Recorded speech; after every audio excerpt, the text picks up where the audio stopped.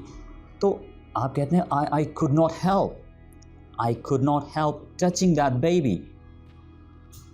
Okay, the baby was so beautiful, बच्चा बहुत प्यारा था तो मैं नहीं रख सका कंट्रोल अपने आप पर। ठीक है, so this is the use of can't help and could not help. could not को आप शॉर्ट करके couldn't भी कह सकते हैं, couldn't help. okay, she can't help laughing. किसी ने बड़ा ही ज़बरदस्त किस्म का जोक मार दिया तो जाहिर सी बात है जितना मर्ज़ी आप खुद पर कंट्रोल रख लें, रखने की कोशिश करें, आप नहीं रख पाते। so she can't help laughing. okay, I can't help eating rice. ठीक है, ये चावल खाने का जो शौकीन है, जिसको चावल बहुत पसंद है, वो ये बात कर रहा है। I can't help eating rice. Okay, she can't help talking to him. Okay everyone, I hope कि आपको can't help का यूज़ बिल्कुल क्लियर हो गया होगा। आपने इस पर सेंटेंसेस लाजमी बनाने हैं, ये बहुत ही खूबसूरत स्ट्रक्चर है। Okay, so अब मूव करते हैं हमारे नेक्स्ट स्ट्रक्चर की तरफ जो कि है would you mind. देखिए, मुहज़्ज़ब इंग्लिश बोलना, अच्छी लैंग्वेज का यूज़ करना हमें आना चाहिए। एक तो हमारी नॉर्मल दोस्तों के साथ कन्वर्सेशन चल रही होती है, हम उसमें हरगिज़ इस तरह के बड़े ही अच्छे अच्छे वर्ड्स यूज़ नहीं करते। हम सिंपली नॉर्मल जिस तरह से फ्रैंकली बात कर रहे होते हैं उसी तरह से बात करते हैं। लेकिन जब हम बात करते हैं बॉस के साथ बात करने की, अपने कलीग्स के साथ बात करने की, जिनके साथ हम ज़्यादा फ्रैंक नहीं होते, तो हम क्या यूज़ करते हैं? हमें यूज़ करनी पड़ती है बड़ी ही पोलाइट लैंग्वेज, बड़ी ही फॉर्मल लैंग्वेज।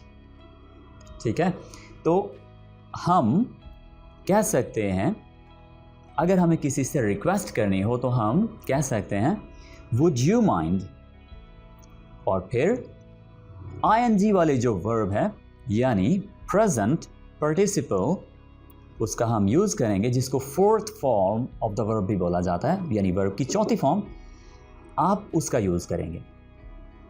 इसकी उर्दू क्या होती है? अगर आप बुरा ना माने तो। ठीक है, अगर आप बुरा ना माने तो आप किसी को इन अल्फाज का यूज़ करके रिक्वेस्ट कर रहे हैं। ओके, मुहज़्ज़ब तरीके से किसी से कुछ करने को कहने के लिए आप इस स्ट्रक्चर का इस्तेमाल करते हैं।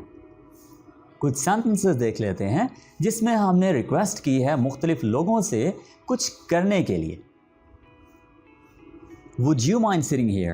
Would you mind sitting here? Would you mind sitting here? आप किसी को कहीं बैठने के लिए कह रहे हैं। ठीक है, Would you mind helping me? अगर आप बुरा ना माने तो मेरी हेल्प कर देंगे। Would you mind asking them to leave that place? Would you mind asking them the address? ठीक है, अगर आप बुरा ना माने तो आप उनसे ये एड्रेस पूछ देंगे। Okay, Would you mind coming with me? Would you mind coming with me?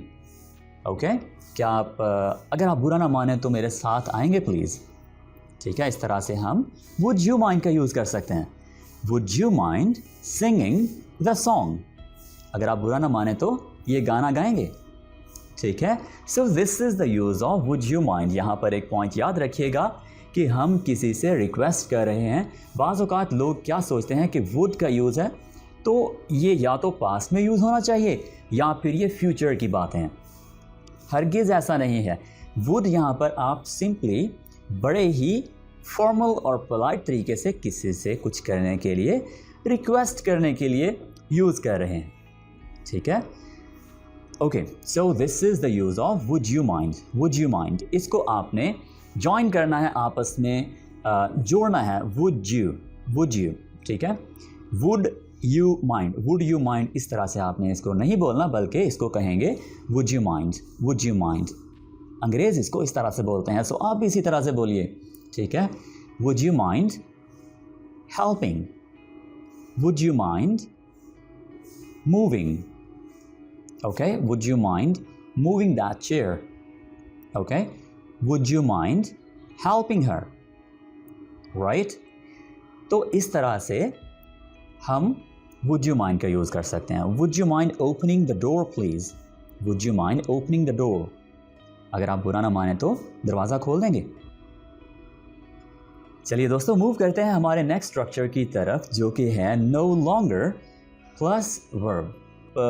अक्सर डिफरेंट ऑफिसेज़ के चक्कर लगाते रहते हैं, ठीक है? तो आपको बाज़ औक़ात ऐसी भी सिचुएशन फेस करने को मिली होगी कि आपने किसी का नाम पूछा और आपको आगे से जवाब मिला कि अब वो मज़ीद यहाँ पर वर्क नहीं करते, वो यहाँ नहीं बैठते, ठीक है? उनका ट्रांसफ़र हो गया है. ओके, तो ऐसी सिचुएशन के लिए हम यूज़ करते हैं no longer. He no longer works here. आपने जिस शख्स से पूछा वो आपको कह सकता है. आप फॉर एग्ज़ाम्पल उनसे पूछते हैं कि मुझे सरासिम से मिलना है, तो आपको आगे से जवाब मिलेगा, अगर मेरा ट्रांसफ़र हो गया हो तो आपको जवाब मिलेगा he no longer works here.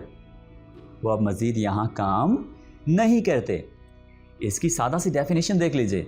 जब हमें किसी के बारे में बताना हो कि अब मज़ीद वो पहले वाला काम नहीं करता, या वो पहले वाला जो शख्स है नहीं रहा, मतलब कि बदल गया है, तब भी हम इस स्ट्रक्चर का इस्तेमाल कर सकते हैं. यानी उसने अपना शोबा बदल लिया, ठीक है? तो हम दोनों बातों को डिस्कस करेंगे. शोबा जब किसी ने बदल लिया, अपना काम बदल लिया, प्रोफेशन बदल लिया, तो हम कैसे बात करेंगे, कैसे यूज़ करेंगे नो लॉन्गर का. और अगर एक शख्स जो है वो वहाँ से मूव कर गया है, या अब मज़ीद वो नहीं रहा, ठीक है, मतलब वहाँ पर नहीं है, या वो काम नहीं करता, तो हम इस स्ट्रक्चर का कैसे यूज़ करेंगे. सेंटेंसेस से मज़ीद क्लियर हो जाएगा. He no longer comes here. He no longer comes here. वो अब मज़ीद यहाँ नहीं आता, या अब वो यहाँ नहीं आता. He no longer uploads videos on YouTube. He no longer uploads videos on YouTube. वो अब YouTube पर वीडियोज़ अपलोड नहीं करता, ठीक है? No longer. He के फ़ौरन बाद, she के फ़ौरन बाद, यानी सब्जेक्ट के फ़ौरन बाद आपने यूज़ करना है no longer का, और फिर उसके बाद हमने यूज़ करना है first form of the verb, verb की पहली फॉर्म. और ये देखिए कि अगर he, she, it यानी थर्ड पर्सन सिंगुलर हो, he, she, it कोई नाम, कोई प्रोफेशन या रिलेशनशिप, तो इनके साथ हम s और es का भी इजाफा करते हैं वर्ब की पहली फॉर्म के साथ. Uploads videos on YouTube. All right. She no longer works here. She no longer works here. एक और पॉइंट भी देख लीजिएगा कि no longer अलग अलग दो वर्ड्स हैं, ठीक है? Works. तो हमने यहाँ पर she का यूज़ किया, इसलिए works here. अगर यहाँ पर they होता, they no longer work here होता, ठीक है? Your credit card is no longer valid. अब देखिए, एक स्टेट से, एक हालत से जब कोई चीज़ शिफ्ट हो गई दूसरी हालत में, ठीक है, यानी अब उसका फंक्शन पहले वाला नहीं रहा, तो हम कहते हैं कि अब नहीं, ठीक है? Your credit card is no longer valid. आपका क्रेडिट कार्ड अब वैलिड नहीं रहा, यानी अब आपका क्रेडिट कार्ड ठीक काम नहीं कर रहा, ठीक है, या ठीक नहीं है. तो यहाँ पर हमने देखा सब्जेक्ट के बाद इज़ यूज़ कर रहे हैं हम. ये पॉइंट याद रखिएगा. ये हमारे पास he no longer, she no longer, यहाँ पर सब्जेक्ट के फ़ौरन बाद no longer था, लेकिन यहाँ पर हमने क्या यूज़ किया? he is no longer, they are no longer. यानी जब लोगों ने अपनी स्टेट बदली, अपनी हालत बदली. यहाँ पर हम काम करने की बात कर रहे थे, यहाँ पर हम हालत बदलने की बात कर रहे हैं. इसकी हालत बदली, पहले तो ये ठीक काम कर रहा था, लेकिन अब ये ठीक नहीं है. पहले ये ठीक था, लेकिन अब ये ठीक नहीं है. ये देखिए, he is no longer a boxer. पहले वो बॉक्सर था, अब वो बॉक्सर नहीं है, यानी अब नहीं है. ठीक है. So they are no longer PTI sporters. They are no longer PTI sporters, right? तो पहले वो PTI sporters थे. They are no longer PTI sporters. एक तो ये सेंटेंस है. एक हम इसी को चेंज करके इस तरह से अगर कहें कि अब वो PTI को सपोर्ट नहीं करते. एक बात है कि वो PTI सपोर्टर नहीं हैं और एक है कि वो PTI को सपोर्ट नहीं करते. दो डिफरेंट बातें हैं. एक है सपोर्ट करना और एक होता है कि सपोर्टर होना. दो डिफरेंट बातें हैं, याद रखिएगा, ठीक है. So they are no longer PTI supporters and they no longer. इसके बाद हम क्या यूज़ करेंगे? First form of the verb. They no longer support PTI. जी हाँ, they no longer support PTI. तो यहाँ पर काम करने की हम बात कर रहे हैं, ठीक है. ये पॉइंट आपने याद रखना है. So no longer. ओके, एक बात मैं आपको वाज़ेह कर दूं कि ये तमाम नेगेटिव सेंटेंसेस हैं क्योंकि हमने इसमें नो यूज़ किया है, ठीक है. अगर आप इन सब की उर्दू ट्रांसलेशन करके देखें तो आपको क्या मिलेगा? नहीं, नहीं, नहीं.